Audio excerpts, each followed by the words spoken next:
हरे कृष्णा। ओम नमः शिवाय। हर हर महादेव। आप सभी को फाल्गुन मास के 27वें दिन की हार्दिक शुभकामनाएं। भोले बाबा आप सब पर अपनी दया बनाए रखें। ब्रह्मा जी ने कहा, हे नारद, केतकी पुष्प तथा सुरभि को साथ लिए हुए मैंने विष्णु जी के समीप जाकर कहा कि मैंने लिंग के ऊपरी भाग को वास्तव में छू लिया है। यदि आपको विश्वास न हो तो इन दोनों साक्षियों से पूछ लीजिए।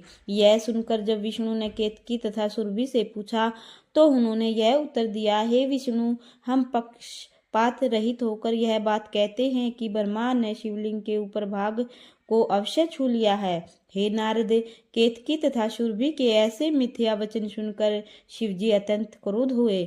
उसी समय उच्च स्वर से यह आकाशवाणी हुई, अरे मूर्खो, तुम धर्म के विरुद्ध झूठ क्यों बोल रहे हो? ब्रह्मा हमारे लिंग का स्पर्श कब कर पाए हैं? हे केतकी, मिथ्या भाषण के कारण हम तुम्हें यह श्राप देते हैं कि आज से तू हमारे ऊपर नहीं चढ़ाई जाएगी। तथा हे सुरभि, तुम्हें भी हम यह श्राप देते हैं कि जिस मुख से तुमने यह बात कही है तथा अपने को नीच बनाया है, उसी मुख से तुम कलयुग में विष्ठा भक्षण करोगी। हे नारद, इस आकाशवाणी को सुनकर मैं अत्यंत भयभीत हो गया तथा मेरी संपूर्ण अहंकार पल भर में नष्ट हो गया। उस समय मैंने यह स्वीकार किया कि शिवजी ही परब्रह्मा तथा सबके स्वामी हैं। हम दोनों भयभीत होकर अपनी आंखें बंद कर लेते हैं। कुछ देर बाद जब हम दोनों ने आंखें खोली तो शिवजी को केवल एक ही स्वरूप दिखाई देने लगा। उस समय हम दोनों ने शिवजी को अपना स्वामी बनाकर स्वीकार किया। हे नारद, तदुपरांत मैंने तथा विष्णु जी ने हाथ जोड़कर शिवजी की बड़ी स्तुति की और यह कहा, हे परम प्रभु, आप हमें अपना सेवक जानकर यही प्रकट होकर दर्शन दे। हमारी इस प्रार्थना को सुनकर शिवजी वहां तुरंत प्रकट हो गए। उस समय उनका जो स्वरूप था उसका किसी भी प्रकार वर्णन नहीं किया जा सकता। उसी समय सुरभि ने भी शिवजी की प्रार्थना करते हुए यह कहा, हे प्रभु, यद्यपि मैंने बहुत बड़ा पाप किया है तो भी यह प्रार्थना करती हूँ कि आप कृपा करके मेरे अपराध को क्षमा करें और मेरे मस्तक पर हाथ रखें। इसके अतिरिक्त मेरी यह भी इच्छा है कि मैं अपने दूध की धार से आपका अभिषेक करूं। शिवजी ने हम लोगों की यह प्रार्थना स्वीकार कर ली। तदुपरांत वहां एक बड़ी सभा का आयोजन हुआ। सब लोगों ने शिवजी का पूजन करते हुए उनका बारंबार जय जयकार किया। हे नारद, उस समय शिवजी ने हम सब की स्तुति सुनकर प्रसन्न हो इस प्रकार कहा, हे ब्रह्मा तथा हे विष्णु, हमने तुम्हारा गर्व नष्ट करने के लिए ही अपने स्वरूप को लिंग रूप में प्रकट किया था। अब भविष्य में तुम कभी भी इस प्रकार अभिमान मत करना। जो व्यक्ति हमारे लिंग की पूजा करता है उसके घर में सब प्रकार रिद्धि सिद्धि भरी रहेंगी। इस प्रकार सबको वरदान देने के उपरांत शिवजी अंतर्ध्यान हो गए। तब अन्य सब लोग भी शिवजी की जय जयकार करते हुए अपने अपने स्थान को चले गए। हे नारद, इस चरित्र को जो व्यक्ति पढ़ता अथवा सुनता है, दूसरों को सुनाता है, वह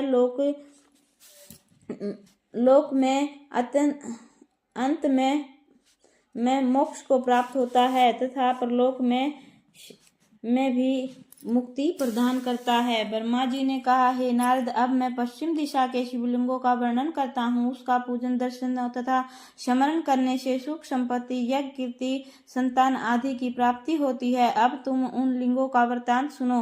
हे नारद, द्रुपदपुरी में रामेश्वर नामक शिवलिंग विराजमान है। वही कालेश्वर नामक दूसरा शिवलिंग भी है। यह दोनों लिंग अपने भक्तों को आनंद प्रदान करते हैं। मधुपुरी अर्थात मथुरा में गोपेश्वर नामक शिवलिंग है, जिसकी पूजा करने से गोपों ने अत्यंत सुख की प्राप्ति की है। श्री कृष्ण ने भी गोपेश्वर शिवलिंग का पूजन करके तीनों लोकों का राज्य पाया था। वही रंगेश्वर नामक दूसरा शिवलिंग है। यह दोनों लिंग अपने भक्तों का कल्याण करने वाले हैं। कन्नौज के समीप माधेश्वर नामक शिवलिंग है। उसके दर्शन मात्र से संपूर्ण पाप नष्ट हो जाते हैं। द्वारिकापुरी में भी द्वारकेश्वर नामक शिवलिंग है। हे नारद, अब मैं उन लिंगों का वर्णन करता हूँ जिनकी महिमा तीनों लोकों में प्रसिद्ध है। पश्चिम समुद्र के तट पर गोकर्ण नामक एक तीर्थ है। उसका स्मरण करने से मात्र से ही तीनों प्रकार के पाप नष्ट हो जाते हैं। संसार में पापों को नष्ट करने वाला गोकर्ण तीर्थ के समान अन्य कोई तीर्थ नहीं है। अन्य स्थानों में करोड़ों वर्षों तक तपस्या करने से जो फल प्राप्त होता है, वही फल गोकर्ण तीर्थ में एक दिन तपस्या करने से ही प्राप्त हो जाता है। हे नारद, ऐसे परम पुनीत गोकर्ण क्षेत्र में महाबल नामक शिवजी का लिंग स्थापित है। उस लिंग का स्पर्श रावण भी नहीं कर पाया था। इस लिंग की स्थापना गणपति ने की है। महाबल शिवजी का मंदिर स्वर्ण तथा रत्नों से अलंकृत है। हे नारद, सब देवता शिव जी को अपनी पूजा, सेवा तथा उत्सव द्वारा प्रसन्न किया करते हैं। चित्रसेन तथा विश्वासु आदि सभी गंधर्व महाबल लिंग का प्रतिदिन गुणगान करते हैं। पुरुचिति, मेनका, घरताची तथा रंभा आदि अप्सराएं अपने नृत्य द्वारा महाबल शिव जी को प्रसन्न करती हैं। महाबल लिंग सर्वोपरि है। सब देवता एवं ऋषि मुनि उसकी सेवा करते हैं, प्रणाम करते हैं तथा अपने नृत्य गायन द्वारा प्रसन्नता प्रदान करते हैं। हे नारद, महाबल सब देवताओं के स्वामी हैं।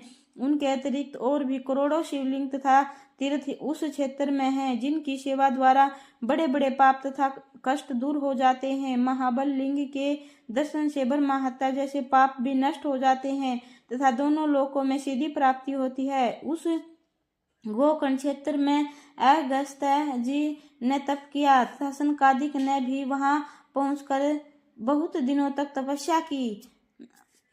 निश्चित के पुत्रों ने भी उस शिवलिंग का पूजन करके राजपद की प्राप्ति की। उस स्थान पर तपस्या करके वह दिक्पाल हुए तथा कामदेव ने भी उस क्षेत्र में तप करके संसार को अपने वश में कर लिया। उसी प्रकार महाबल लिंग की पूजा करके शिशुभार, भद्र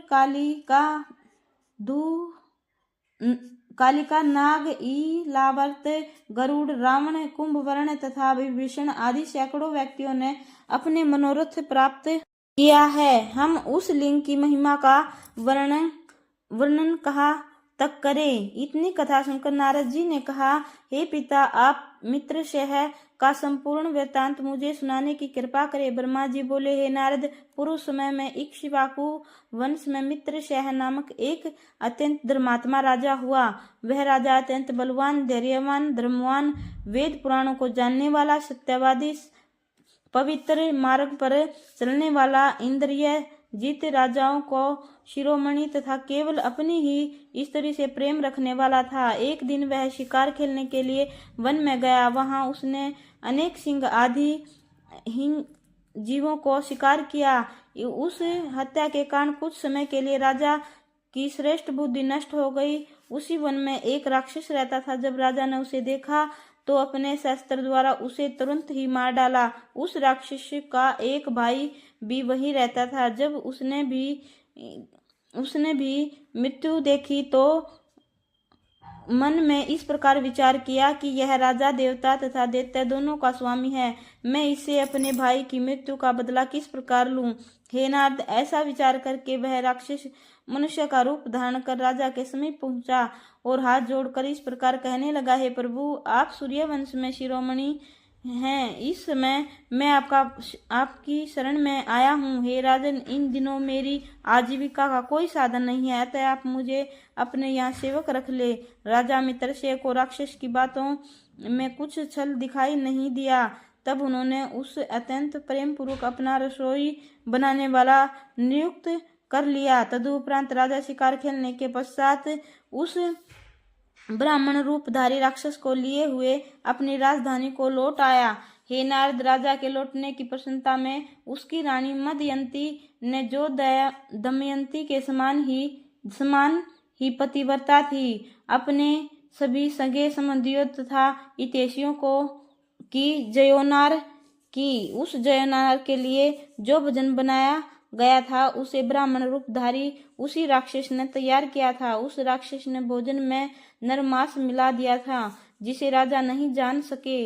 अस्तु, जब गुरु वशिष्ठ भोजन करने के लिए बैठे और उन्हें अपने तपोबल द्वारा यह ज्ञात हुआ कि इस भोजन में नरमांस मिला हुआ है, तो उन्होंने अत्यंत क्रोध भरकर राजा मित्रसेन से इस प्रकार कहा, हे राजन, तुझे धिक्कार है, जो तूने हमारे सामने मनुष्य का मांस पकाकर रख दिया है। अब हम तुम्हें यह श्राप देते हैं कि तू राक्षस बनकर अपने कर्म का फल प्राप्त करे।